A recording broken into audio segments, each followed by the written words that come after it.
Alhamdulillah. Wassalatu wassalam ala rasulillah wa ala alihi wa sahbihi ajma'in.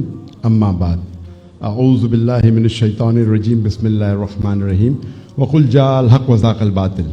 Innal batila kana zahuqa.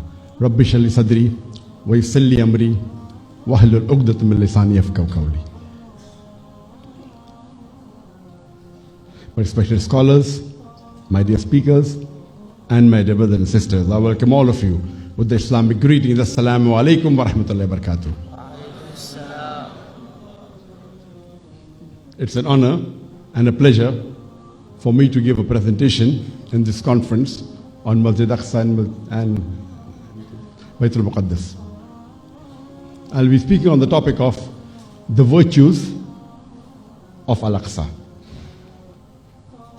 Allah subhanahu wa ta'ala says in the Quran in Surah Al-Isra, chapter number 17, verse number 1, exalted is he who has taken his servant on a journey at night from Masjid Haram to Masjid Aqsa, whose surroundings we have blessed, to show him our signs.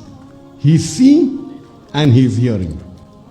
Here Allah subhanahu wa ta'ala says that he has taken Muhammad sallallahu alaihi wasallam from Masjid Haram in Makkah to Masjid Aqsa in Jerusalem, where the Prophet, he led the prayers, where all the prophets were present, and from there the Prophet ascended to the heaven. That is Al-Isra and Al-Miraj. We all know that Al-Aqsa is the third holiest mosque in the world, after Masjid Al-Haram and Masjid Nabawi.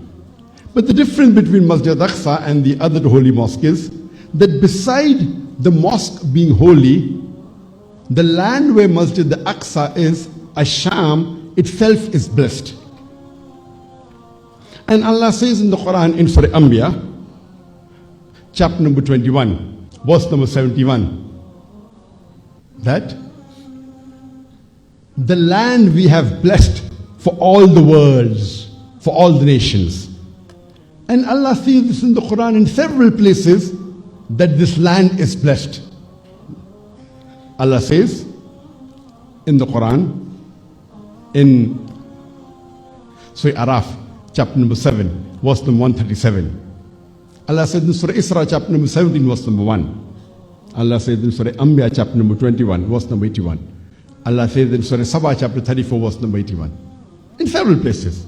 Allah says in Surah Ma'idah, chapter number 5, verse number 21, and He calls this land as Al-Ard Al-Muqaddasa, the Holy Land.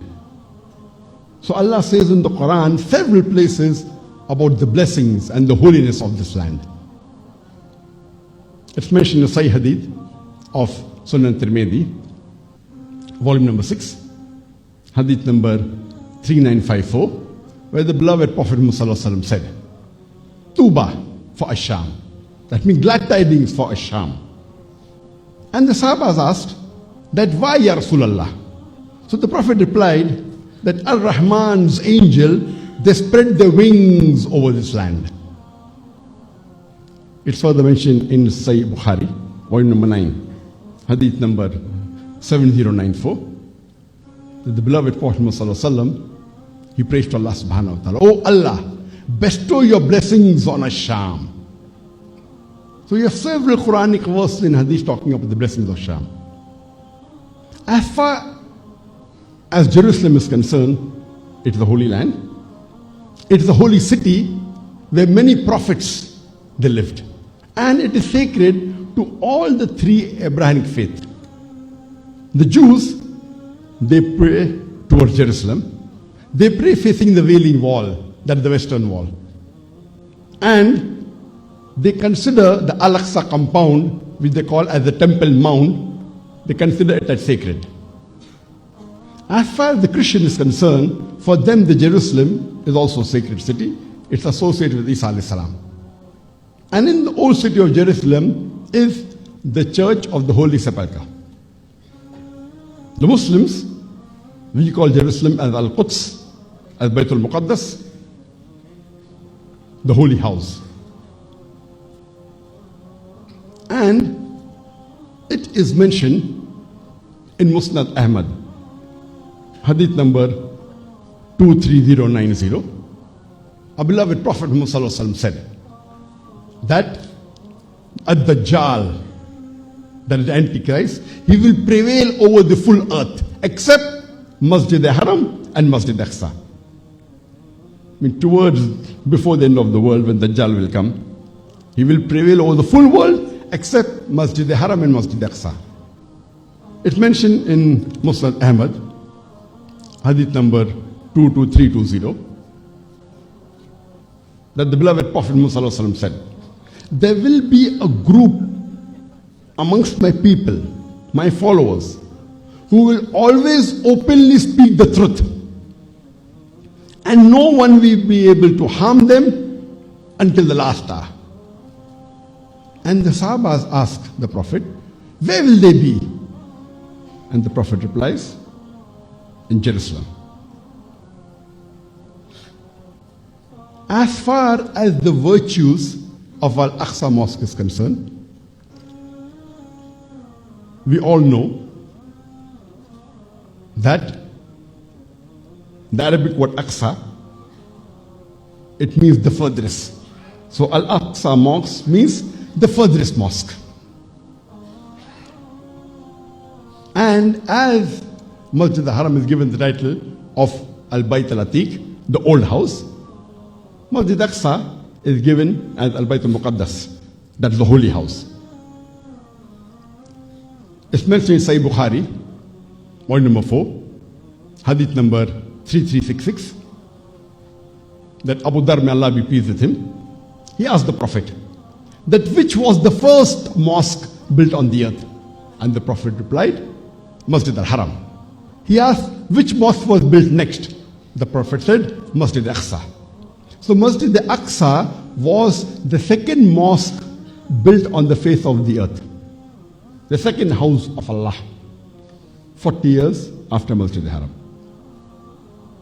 It's mentioned in Sahih Bukhari, volume number 6, hadith number 4492, that Al-Dhar, he says, may Allah be pleased with him, that we Sahabas, along with the Prophet, our Qibla, we face the direction of Masjid Aqsa until the 17th month of Hijri. And then we change to Masjid Haram. So the first Qibla for the Muslim was Masjid Aqsa up to the 17th month of Hijri. And then it got changed to Masjid al-Haram. And as I mentioned earlier, that Masjid Aqsa is the third holiest mosque on the face of the earth after Masjid al-Haram and Masjid al-Nabwi in Makkah and Medina.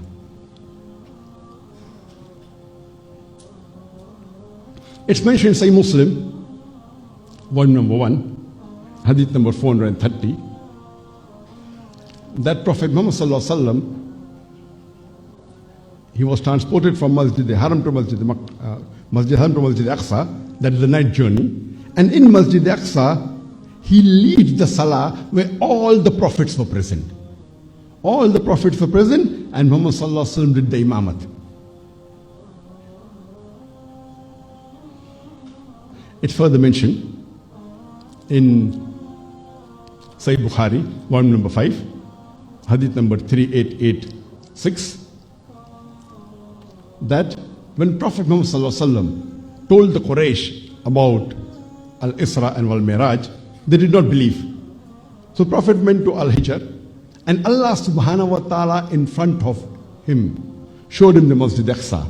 And the Prophet started describing the details of Masjid Aqsa, which the Quraysh were shocked.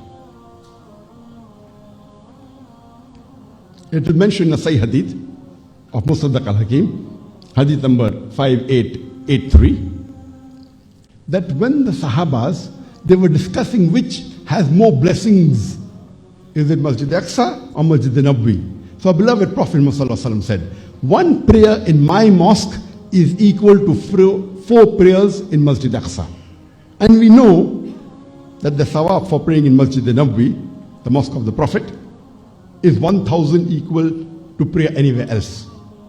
That means if you pray in Masjid Aqsa, you get 250 times more sawab than prayers anywhere else.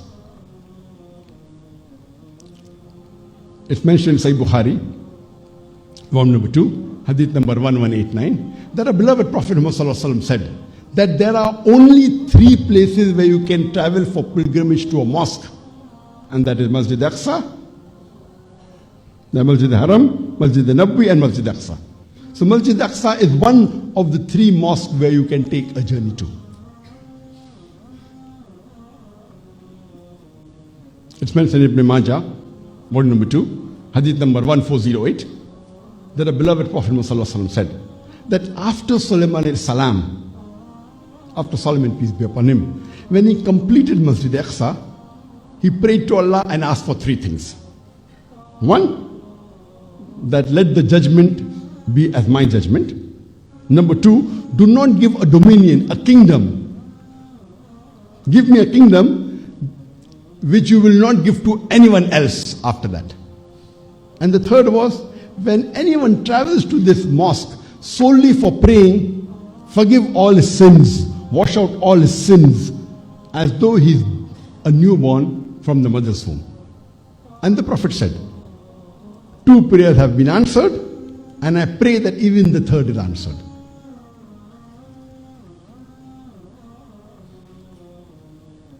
And we know that Masjid Aqsa is the only mosque mentioned by name besides Masjid Haram. Only these 2 mosques are mentioned in the Quran by name. And when we read the history, we come to know, and most of the scholars say, that Masjid Aqsa was built by Adam alayhi salam. Then it was rebuilt by Abraham alayhi salam. Later on, the main building was started construction by Dawud alayhi salam. It was completed by Sulaiman alayhi salam. And later, in 587 BC, the Babylonians came and conquered Jerusalem. The king of Babylonian, Nebuchadnezzar, he conquered Jerusalem and he destroyed Masjid Aqsa.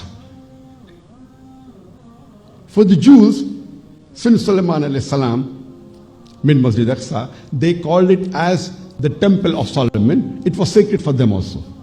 Later on, in 167 BC, the Jews, they rebuilt it. And in 70 CE, the Romans, they came and again they conquered Jerusalem and they destroyed the Masjid Aqsa. And so much so they were against the Jews and the Muslims that they made the compound of Masjid Aqsa a plain ground, and they used it only for dumping filth, dirt and muck. It was later on, in 637 or 638 CE, the second Caliph of Israel, second Caliph of Islam, Hazrat Umar, may Allah be pleased with him, he liberated Jerusalem as well as Masjid Aqsa. The Christian patriarch, Sophronus, he said, I will only give the keys of Jerusalem to the leader of the Muslims. And Hazrat Umar, may Allah be pleased with him, he came all the way to Jerusalem, took the keys, and without bloodshed, he liberated Jerusalem as well as Masjid Aqsa. And he identified the spot where the Prophet had prayed. He cleared it. He cleaned it with his own hands. And he made a makeshift mosque and he prayed there. More than 50 years later, in 692 CE, it was the Umayyad Khalifa, Abdul Malik bin Marwan, who constructed the Dome of the Rock, the golden dome that we see, that is made on the foundation next to Masjid Aqsa. He constructed that. And it was with the Muslims for a long period, for more than 450 years, until the first Crusaders came in 1099 CE. And the Crusaders, when they won the battle, they conquered Jerusalem, and they massacred all the Muslims. Even after winning the battle, they massacred almost all the Muslims, and they killed them, the innocent Muslims. The bloodshed that they spilled is known in history. But Alhamdulillah, 88 years later, Salahuddin Ayyubi, in 1187, he again, in the Battle of Hittin, he liberated Jerusalem. And the Christians were afraid that this Muslim leader now will take revenge and massacre all the Christians also, like what they had done 88 years back.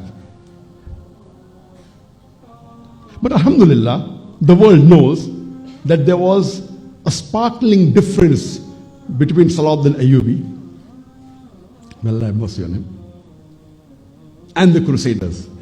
He forgave everyone. So much so that he said that all the non-Muslims can practice their religion in Jerusalem if they want to stay. The Christians were allowed to stay there and practice their faith. The Jews were allowed to stay and practice their faith. All those who wanted to go to their country anywhere else, they were given safe passage. So much so that even the non-Muslims, they loved him. And he's revered for his humanity, for his mercifulness, for his forgiveness, both by the East and the West, by the Muslims as well as the non-Muslims. And after that, it was under the control of the Muslims until 1918, when the Britishers, they came and they occupied Palestine. And in 1947, there was a UN resolution where Jews were very little, less than 10%. But they gave them 55% of the land, and to the Palestinian, only 45%. Then the first Arab-Israel war took place in 1948, where the Jews, they captured about 78% of the Palestinian land. And the second Arab-Israel war took place in 1967, and they captured the East Jerusalem, and they had security outside Masjid Aqsa. There are people that tell us, what is the solution? People say that the people who are the first inhabitant of the land, they are rulers of the land, which I disagree. I disagree that people who are the first inhabitants of the land are the rulers of the land. But even if you agree for sake of argument, from history we come to know that the first people who settled in Palestine were the Canaanites. They were the Arabs, a tribe from the Arabian Peninsula in 6000 BC. 600 years after Ibrahim alayhi salam, in 1400 BC, did the Jews settle there. That means 4,500 years before the Jews came to Palestine, the Arabs were settled there. And later on, in 70 CE, they were kicked out by the Romans. So I don't agree that the person who comes first is the ruler. But even if that's the case, yes, the Arabs are. The main ruler of the world is, the owner of the full world is Allah subhanahu wa ta'ala, our creator, God Almighty. And those people who follow the laws of Allah subhanahu wa ta'ala are the real rulers. And Allah says in the Quran in Surah Araf, chapter number 7, verse number 128, that to Allah belongs the earth, the full world. And He gives it as a heritage to whichever of His slaves He wants. That means Allah can give it to whoever He wants. And those who are blessed are the ones who are muttaqeen, are the pious people. That means the real ruler of the lands are those who establish the law of the Creator Allah subhanahu wa ta'ala on the face of the earth. If there is an Arab tribe which is doing shirk, not on Tawheed, doesn't do justice, they have no right to rule the world. They have no right to rule that earth. The rightful people according to the Quran are the people who are on Tawheed and on justice. Today, all the Muslims in the world, We have to unite as one ummah. These borders of the countries were made later on. The Muslim ummah is one, under the banner of Allah and His Rasul. And we pray to Allah subhanahu wa ta'ala for the Palestinians whose rights have been taken. We pray to Allah to free Masjid Aqsa. It's the duty of the Muslims that we see to it, that we beseech, we ask for help in sujood in the last 1/3 of the night, in tahajjud, to protect the Palestinians.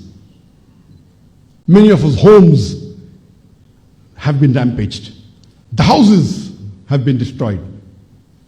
Many of them have been tortured in the misery that they are. And Allah tells us in the Quran in Surah Baqarah chapter number 2 verse number 214, talking about the people, the adversities and the problems they faced, that the spirit was broken, so much so that the messenger and the believers, they prayed, when will the help of Allah come? And Allah replies, verily the help of Allah is near. Today the Muslim ummah is weak. We are very feeble and we don't know what to do. And Allah says in the Quran, in Surah Al-Imran, chapter number 3, verse number 139, that despair not, let not your heart be broken. Superior is the one who's on faith.